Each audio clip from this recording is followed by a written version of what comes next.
Hi friends, welcome to my channel. இந்த மாரி சுவாரஸ்யமான கதைகளை கேட்க நீங்கள் இப்போ தான் நம்ம சேனலுக்கு முதல் முறையாக வரீங்கன்னா மறக்காமல் நம்ம சேனலை சப்ஸ்கிரைப் பண்ணி பாருங்கள். பக்கத்தில் இருக்க பெல் ஐக்கானையும் கிளிக் பண்ணிக்கோங்க. இவங்களுடைய பேர் மதுரா. இவங்களுக்கு வயது 25. திருமணமாகி இப்போது 2 வருடங்கள் ஆகிறது. மதுராவின் கண்கள் எப்பொழுதும் ஒரு விதமான ஏக்கத்துடனும் தேடலுடன் தான் இருக்கும். மதுராவின் கணவர் பெயர் சந்துரு. அவர்களது திருமண வாழ்க்கை ஒரு அமைதியான உணர்ச்சியற்ற வாழ்க்கை போலதான் வாழ்ந்து வருகிறார்கள். மதுராவின் கணவர் ஒரு சப்போர்ட் என்ஜினியராக இருக்கின்றார். அவர் மிகவும் அன்பானவர்தான். ஆனால் அவளது உலகின் பெரும் பகுதி வேலை இலக்கு என்றேதான் ஓடிக்கொண்டிருப்பார். அவளுக்கும் அவருக்கும் இடைவெளி, ஒருவருக்கொருவர் பேசாத வார்த்தைகள் மற்றும் புரிந்து கொள்ளப்படாத உணர்வுகள், நிறைய மௌனங்களும் இருந்து கொண்டிருக்கிறது. மதுராவுக்கு இருந்த ஒரே ஆறுதல் அவள் வேலை செய்த சிறிய நூலகம் மட்டும்தான். புத்தகங்களின் வாசனை அவளுக்கு பிடித்திருந்தது. அங்குதான் அவள் அவனை சந்தித்தாள். அவன் பெயர் சித்தார்த். சித்தார்த் ஒரு எழுத்தாளன். அதிகம் பேசாதவன், ஆனால் ஆழமான பார்வை கொண்டவன். அவன் எப்போதும் பழைய புத்தக அலமாரியின் மூலையில் அமர்ந்து அதிகமான குறிப்புகள் எடுத்து கொண்டிருப்பான். முதலில் சில புத்தக பரிந்துரைகளுடன் என்னிடம் பேசத் தொடங்கினான். அப்போது மௌனமாக வாழ்க்கையின் தத்துவங்கள், இழந்த கனவுகள் மற்றும் கவிதையின் ரசனைகளை எல்லாம் விரிவித்தான். அவர்களது சந்திப்புகள் நூலகத்தின் மௌனத்திற்கு ஒரு இரகசிய சலசலப்பாய் இருந்தது. அவர்கள் அப்போது, நாம் இருவரும் வெளியே சென்று காஃபி குடிக்கலாமா என்று கேட்டான். ஆனால் அது யாருக்கும் தெரியாமல் இருவருக்குமே தெரிந்தது அது சரியல்ல என்று. ஆனால் அவர்களால் அந்த ஈர்ப்பை தவிர்க்க முடியவில்லை. சித்தார்த்தின் வார்த்தைகள் மதுராவின் மனதை வருடி கொண்டது. அவனது கேள்விகள் அவளை பற்றி அவள் அறியாத பாகங்களையும் திறந்தது. ஒரு மாலை அவர்கள் அருகிலுள்ள பூங்காவில் அமர்ந்திருந்தார்கள். சித்தார்த் ஒரு பழைய கவிதையை பற்றி பேசி கொண்டிருந்தான். அதில் இழந்த காதலை பற்றி துயரம் இருந்தது. மதுரா அவன் கண்களை பார்த்தாள். அவன் கண்களும் அவளை பார்த்தனர். இந்த கணத்தில் வார்த்தைகளின் தேவை இருக்கவில்லை. அவர்களது தவறான காதல் அவளது இதயத்திற்கு ஒரு ஆழமான வேர் விட்டதை அவள் உணர்ந்தாள். அது அவர்களுக்கு ஒரு நேரத்தில் இன்பமுமாய் குற்ற உணர்ச்சியையும் கொடுத்தது. இந்த இரகசிய உறவு 6 மாதங்களும் நீடித்தது. மதுரா வீட்டில் இல்லாத போது சந்தோஷமாகவும், சித்தார்த் அருகில் இருக்கும்போது உயிர் உள்ளவளாகவும் உணர்ந்தாள். ஆனால் சந்துருவுடன் இருக்கும் ஒவ்வொரு கணமும் அவளது குற்ற உணர்வு அவளை பிடுங்கியது.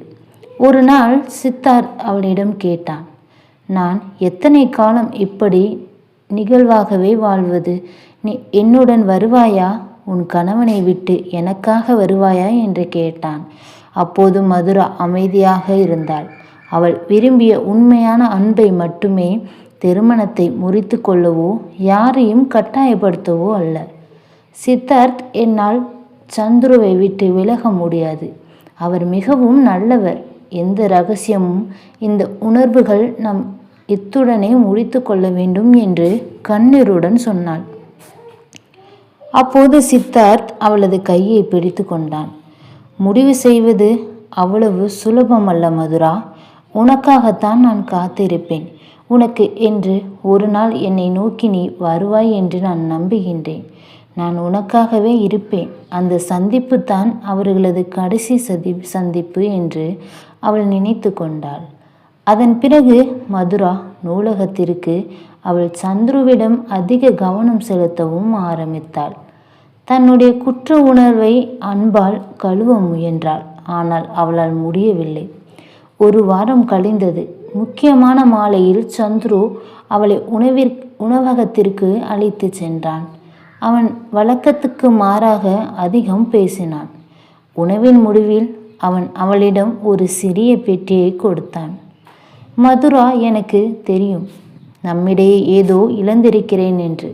இந்த 6 மாதங்களாக நீ எங்கேயோ சென்று வருவதை நான் கவனித்துள்ளேன். ஆரம்பத்தில் எனக்கு கோபம் வந்ததுதான், சந்தேகமும் வந்தது. உன்னை பின்தொடரக்கூட நினைத்தேன். சந்துரு நிறுத்தினார். மதுவின் இதயம் வேகமாக துடித்தது. எல்லா உண்மையும் தெரிந்துவிட்டது போல. அவள் என்ன நினைப்பாரோ என்று அவள் அழுது கொண்டிருந்தாள். சந்துரு தொடர்ந்தான். ஆனால் நான் உன்னுடைய நாட்குறிப்பை பார்த்தேன். அதில் நீ சித்தார்த்து பற்றி எழுதியிருந்தாய். உன் உணர்வுகளை பற்றி நீ சந்தித்த அந்த அழகிய தனிமையை பற்றி. அதை படித்தபோது எனக்கு கோபம் வரவில்லை, வருத்தம்தான் வந்தது. நான் உன்னை புறக்கணித்து விட்டேன் என்று புரிந்து கொண்டேன்.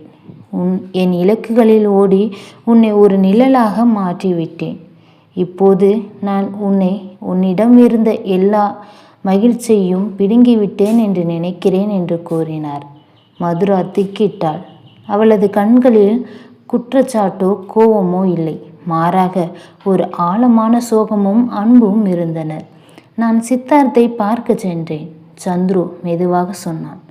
ஆம், நான் அவனை சந்தித்தேன். நீ அவனை பற்றி என்ன உணர்ந்தாய் என்று கேட்டேன். அவன் சொன்னான், நான் அவளை மிகவும் நேசிக்கின்றேன், ஆனால் நான் ஒருபோதும் அவளுடைய வாழ்க்கையை சிதைக்க மாட்டேன் என்று கூறினான். அவள் சந்தோஷமாக இருக்க விரும்புகின்றேன். அதன் பிறகு அவன் நகரத்தை விட்டு சென்று விட்டான். மதுரா அழ ஆரம்பித்து விட்டாள். எனக்கு மன்னிக்கவும், என்னை மன்னித்து விடுங்கள் என்று சொல்லி கதறி அழுதாள். சந்துரு அவளை இடைமறித்தான். வேண்டாம் மதுரா, நீ விரும்பிய அன்பு நான் அல்ல என்று நீ உணர்ந்தாய். ஆனால் நான் உனக்கு இந்த அன்பை கொடுக்க எப்போவோ தயாராக இருக்கின்றேன். இந்த தவறான காதல் தான் நம் திருமணத்தின் கண்களை திறந்துள்ளது. நீ வெளியே தேடிய இனி என் உள்ளே தேடு. நான் இப்போது உனக்காக வாழப்போகின்றேன். என் இலக்கை எல்லாம் விட்டுவிட்டு. இப்போதுதான் எனக்கு புரிந்தது, என்னுடைய இலக்கு முக்கியமாய் இருந்தாலும் ஒரு கட்டத்தில் என்னுடைய மனைவியின் சந்தோஷமும் தான் எனக்கு முக்கியம் என்று. அவள் கொடுத்த பெட்டியை திறந்தாள். அதற்குள் ஒரு மெல்லிய தங்கச் சங்கிலி, அதில் ஒரு சிறிய இதய தாய்த்து இருந்தது. சந்துரு தொடர்ந்தான். ஒரு நிமிடம் முதல் நான் உனக்கு வெறும் கணவன் அல்ல, உன் தனிமையை புரிந்து கொண்ட ஒரு உண்மையான காதலன். அந்த இரவில் தவறான காதல் முடிவுக்கு வந்தது. அதனால் அது ஒரு புதிய ஆழமான காதலின் ஆரம்பமாக இருந்தது. அப்போதுதான் எனக்கு புரிந்தது, நம்ம ஒரு தவறு செய்துவிட்டோம் என்று. மதுராவின் தவறுகளை உணர்ந்து தயங்கி இருந்தாள். அப்போது சந்துரு, இப்ப என்னை மன்னித்து விடு. இதற்கெல்லாம் காரணமும் நான் மட்டும்தான். என்னால் தான் நீ இந்த முடிவுக்கும் போனாய்.